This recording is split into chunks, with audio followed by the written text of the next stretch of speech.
If you're curious how I bought my house at 26 years old, here is how. I've realized I'd never really broke it down. So basically, I worked in between 75 to 95 hours a week.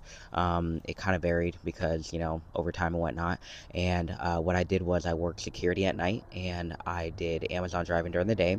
I also did a bunch of gig work like, watching dogs and cleaning houses. I was also posting every day on social media, TikTok, Instagram, YouTube. I was probably making anywhere between $100 to $500 a month from social media. And altogether, I probably was making somewhere around, on average, $100,000 a year. Both of those years.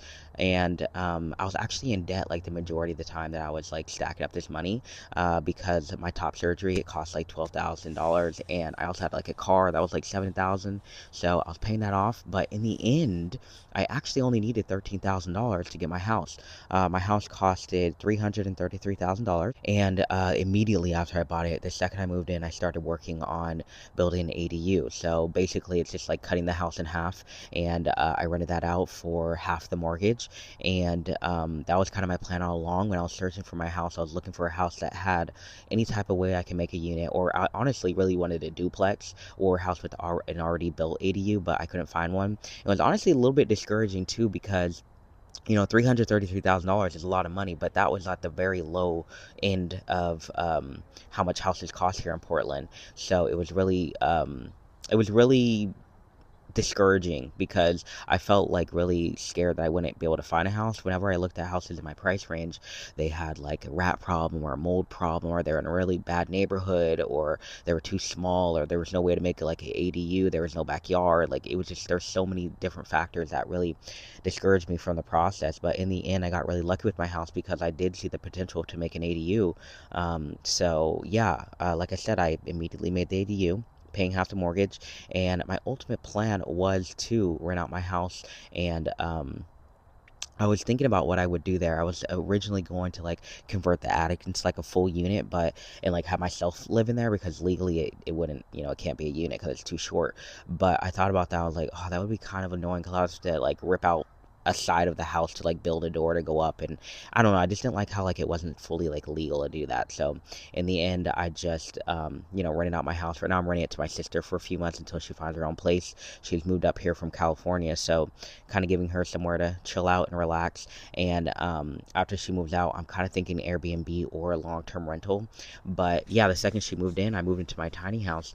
And right now, yeah, both my ADU and my house are paying my mortgage and all my bills. And right now, I'm kind of just, I still work. So after I bought my house, I did quit my Amazon job, and I, cut half my income. So all the renovation I did on my house and on the ADU, it was really hard to do that because I wasn't really making too much money. I was getting used to making $100,000 a year. You know what I mean?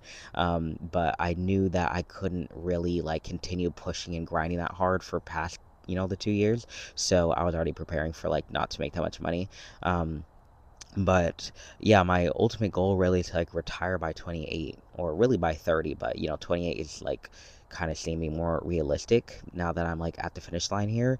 And now that I live in the tiny house and it is paying my mortgage and all my bills and whatnot, it really is possible. So I am in a little bit of debt though, because I did more renovating on like the house exterior and interior and the ADU, and building the tiny house and whatnot. So I am in a little bit of debt right now. So I really am honestly taking a little bit of a risk at the moment, because I told my boss I want to drop down to 2 days a week starting in the new year in January. So that's kind of what's going on right now. I'm working 5 days a week, and I'm just gonna, cut half my check, so that I can put more time and effort into making YouTube videos, and more time and effort into my rug business, because right now my rug business is kind of booming. Like, I feel like I have, I think, 4 or 5 customs lined up, and with my schedule right now, since I post every day on all social media platforms, it takes a lot of time out of my day. So right now I kind of, I spend my 2 days off with my girlfriend,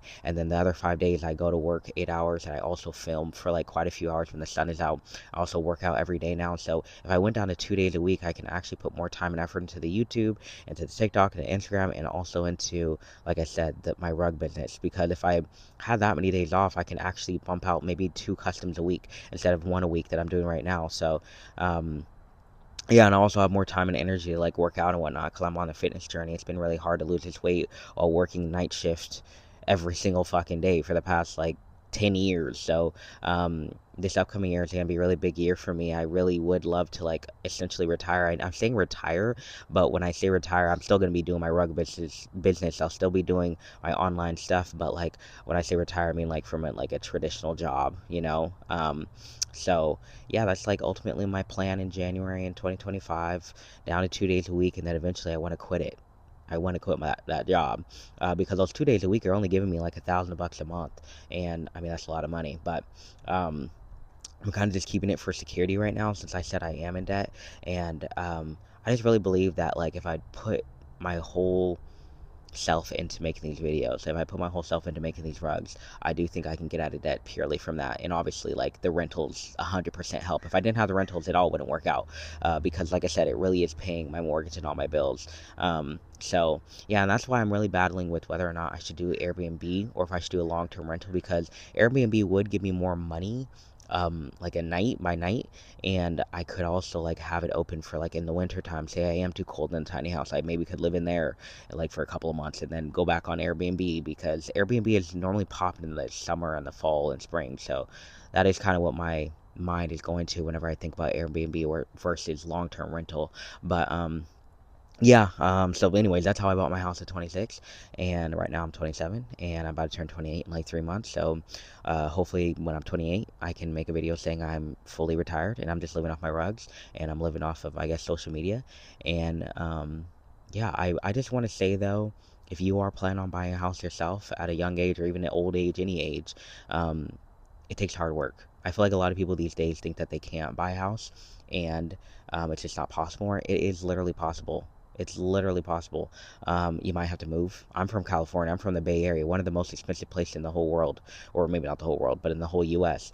And I had to leave. I mean, that's normally, I know it sucks to hear, but sometimes you just got to literally pack your shit up and go to a different state. Luckily, I moved to a city that's actually really good. It's really progressive. It's good for the gays. It's good for black people. It's good for everything, and it has hiking, it has biking, and all this stuff I like, and art, also art, and it's okay like being trans here. So sometimes you have to pack your shit up, move to a different state or a different country, and literally not do any type of fun things for a couple years because these mortgage companies, they need to see 2 years of like the same income. So if I were you, if you're looking to buy a house anytime soon or at any point, I would say don't hang out with friends, don't eat good food, get on a really strict budget and a really strict food plan, everything, and grind for 2 years straight because I think it's definitely possible for everybody. I mean, it sucks that we even have to do that, but if you want a house, if you want financial freedom, I would say do it because real estate is where the money's at. My ultimate plan is to continually buy houses and rent them out. And because that way, like if I get to like 5 houses, I should fully be able to live off of it. I mean, right now I am essentially living off of it, but I don't see myself living in a tiny house like for the rest of my life or anything like that. I maybe see for the next year or 2 years because I want to move in with my girlfriend. I want to buy a house with her. So yeah, and also I want to buy a house with like a big backyard. Um, so yeah, I would just say if that's what your plan is, if that what your goal is, definitely just grind for 2 years straight, or maybe more. It might take more time, especially if you live in one of these really expensive states. I mean, like I said, I only needed $13,000 for my house. Some houses you need more. Some cities, some states you need more. So that was only 1%. Um, and yeah, anyways, I thought I'd just make this video on telling you guys how I did it because I feel like a lot of people are always asking me like, how did I do it? I definitely am not no trust fund baby. I definitely did get no help. I don't know anybody who bought a house by themselves, like literally no one.